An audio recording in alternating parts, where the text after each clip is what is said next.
hang on to your seat, baby, cause this one's a screamer, a screamer.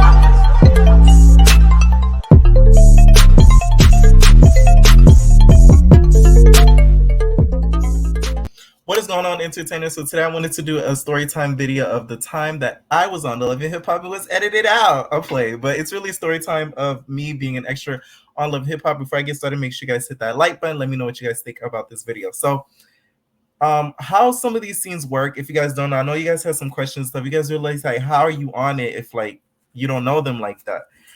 Some of these shows, a lot of these shows, they're produced. So certain scenes, they need extras, they need stand-ins to be there.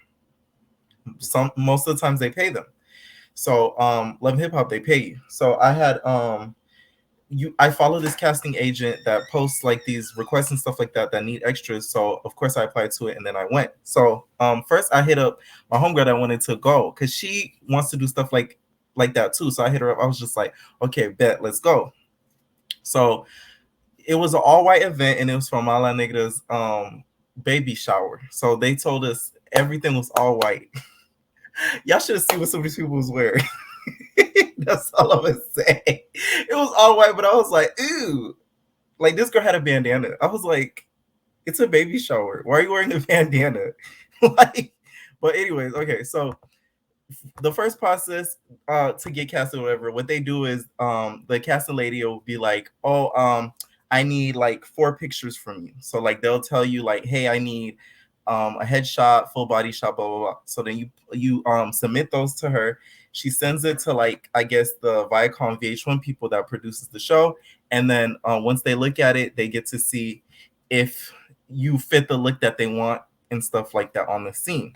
So I submitted mine or whatever. Mind you, I've done other stuff for them before. Like I even started this channel because y'all, this is my second channel.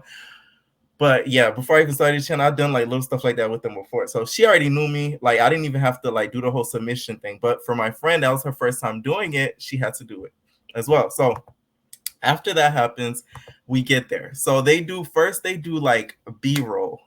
So B-roll is basically like they have you sit there and sit in certain areas and have you just talk and just act like it's a regular scene and have the camera kind of just like rotate like around you. So as you're gonna see in this picture, this is a B-roll picture. So they had to sit there and basically drink and talk and stuff like that while it was like this little mini red carpet. So they had people walk up and down the red carpet.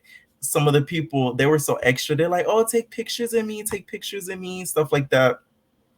So we're doing that for the B-roll. Of course, with these scenes, they're very short.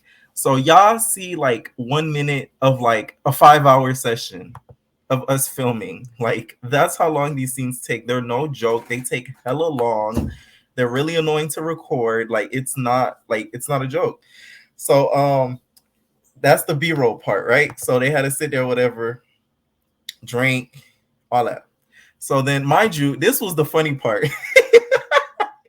Mind you, the production and stuff like that, they don't be knowing sometimes what they be doing. Like, because for the B-roll, you really want to use extras for that, right? Tell me how some of the family members had to sit next to me for the B-roll. And then I was talking to her. She was like, are you family of Amaras? And I was like, no, like, I'm just here for work and to network.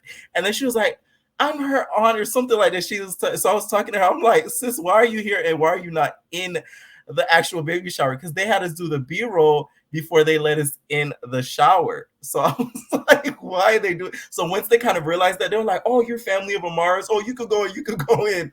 So production was like all over the place with that. I was like, ooh, that's not good. But that was a little funny tidbit. So after that, they wanted us to go in the shower, like the actual in the shower, because that B-roll scene, as you guys see, is right before you enter in the shower.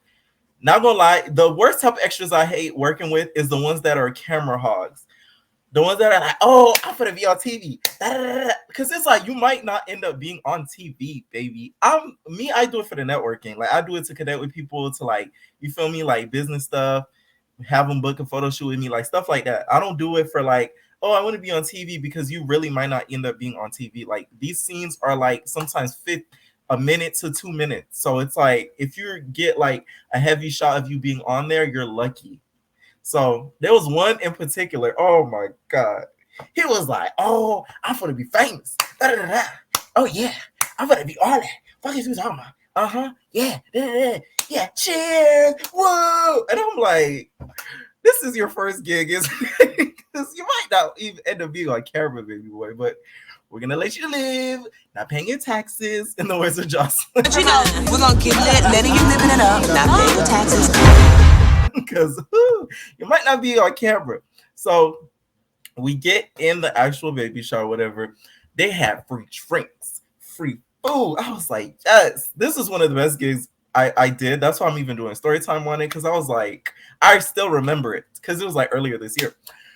So first they wanted us to get like these champagne glasses. So they're like, everybody get like a champagne glass or whatever. Mind you, it was refillable, so we could go back, put that in a dip stack and boop, boop, boop, boop, boop, right? So we drinking and stuff, blah, blah. And then they were like, oh, I want you guys to come out and party in the middle of the scene. Like, I want everybody to come out. You guys are gonna party around everybody and stuff like that in the middle of the actual baby shower. Mind you, you know who I spotted? Jose. If you guys are Big Brothers fan, Jose from Big Brother. Mind you, I saw him before. Oh, I skipped some parts, but I'm gonna go back in. We're gonna really get to it. I seen him outside. So before we got even in to do the B-roll shot, we were outside of the baby shower venue. Small ass venue. It looks big on camera, on TV, and a big production, but it was a little banquet hall. It was still nice though, don't get me wrong, but like from the outside, you wouldn't think the inside looked like that. So I seen Jose and I was scared. Like me, like I'm not a fan type nigga. Like I'm not gonna go there and be like, oh my god, but I'm not the type of nigga that's gonna look at you and be like, but the whole time I was kind of peeping. I'm like, oh shit. In my mind, I'm like, bitch, that's Jose. I'm telling my friend, I'm like, that's that boy from Big Brother, like, right? So I'm sitting there or whatever. We standing there, and then he's just walking past and stuff like that. Jose confuses me because in person he looks good. So it's like, why do you use all those filters? Like he be on Instagram, he be filter heavy. Like I'm like, you're not ugly in real life, like at all. Like he looks amazing in real life. So I'm like, why are you using that filter? It's weird to me. I hate when celebrities do that, especially when they don't need it. Thank God he didn't go and get like a whole lot of work done instead. So maybe it's better he used the filters instead of just getting a whole bunch of work, because he don't need either one. But after that, we end up going into oh yeah, when we drinking the champagne, we dance and stuff like that. They had us do like a Soul Train line and everything like that. We did the Soul Train line. We did the Soul Train line and all that type stuff.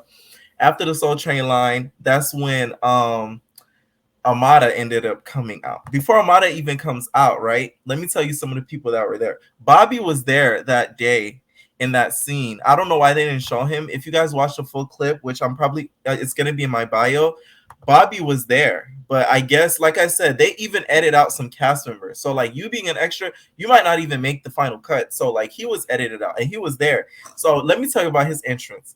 He came in there, he's like all white, right? So he had like this little like this big jacket, this pink polar bear type cloth around him. And it's like it'll tell you it's a gay mist around him, because the way he just came out, he was just like, where's Amada? He was just like, he came to the table he was seated at, he was just like, oh, hi.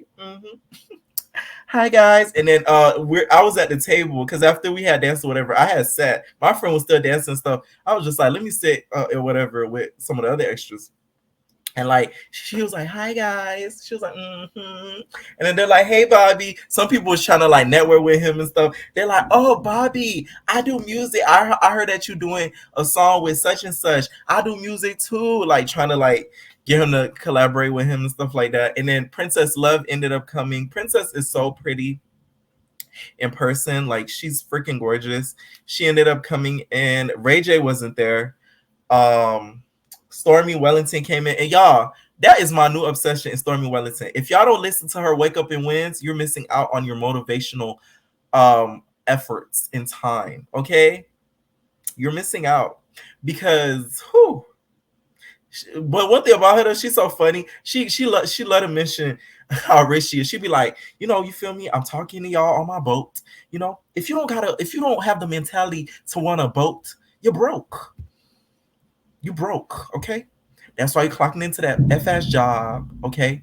That's a broke mentality. Like, that's how much Stormy Wellington is. Like, she's gonna gag you. So I like Stormy Wellington though. Like, she says some true-ish besides all the BS that kind of surrounds her. The sub is from what I remember. Amada's mom is super, super nice. Like, she came to our extras table and stuff and introduced herself. She was just like, hi. She was like, how you guys doing? She was just like, is the food good? Because y'all, the food was amazing, y'all. It was so good. And they had alcohol besides the champagne. So it was really, really good. Okay. It was delicious. It was delicious. So after that happens, right? We get Amada's entrance.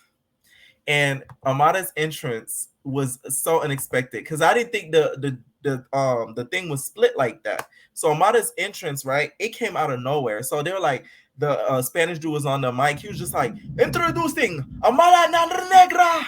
And then Amada popped, the walls open, just boosh. And then she came out. She's like, I was like, bro, like I did not expect that like at all. I didn't think the walls open like that because the photo shoot that she did, her maternity photo shoot with like the curly hair, which I like think was like amazing. It was like covered on the wall, so I didn't think it was gonna split in half. So when it split in half, I was so freaking like surprised. So then, of course, after that, she did this speech. She was just like, I didn't think I was gonna do this alone because it's just crazy to me, right? Everybody the whole time was just like, oh my god, like we felt really, really sad. There was a couple extras, they started crying. I said, girl, this is not a telenovela. They're like, I was like, I'm eating my stuff. I'm like, girl, girl, I'm eating my stuff, right? And then after that happens, and another thing I wanted to mention, also, the moment where she was just like, "You guys are ruining it for my guests. You guys are. I get COVID is happening, but you guys are ruining my maternity shower. You guys are ruining it for my guests. Fuck." Right? That's Amada.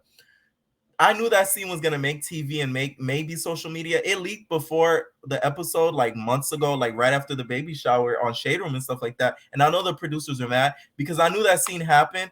Because there was a point, my friend that I came with, they took her outside because they needed some extras, like in the outside area or something like that. And she was there when Amada was freaking out on them. So when they brought her back in, she was just like, "Oh my god, girl!" Like Amada just snapped on everybody. So I was just like, "Oh shoot, that's gonna end up on the TV show," and it did. So they had a little 360 camera, which was so freaking lit. It was so fun. Like I love that 360 camera thing. Like I feel like every party that has it is a turn up party. So that was really, really fun. I networked a lot, which I really like doing. If you end up doing one of these events and you don't end up networking, I feel like you're wasting your time because they do not pay that much in my opinion. So my whole thing of going to these stuff is to network, is to get my name out there, business type, like networking, like stuff like that. That's the whole goal. So yeah, let me know what y'all thought about this story time, y'all. It was a fun time. I did do a couple of more scenes for this season, so expect more story times and entertainers. We are out, babies. No personal thing.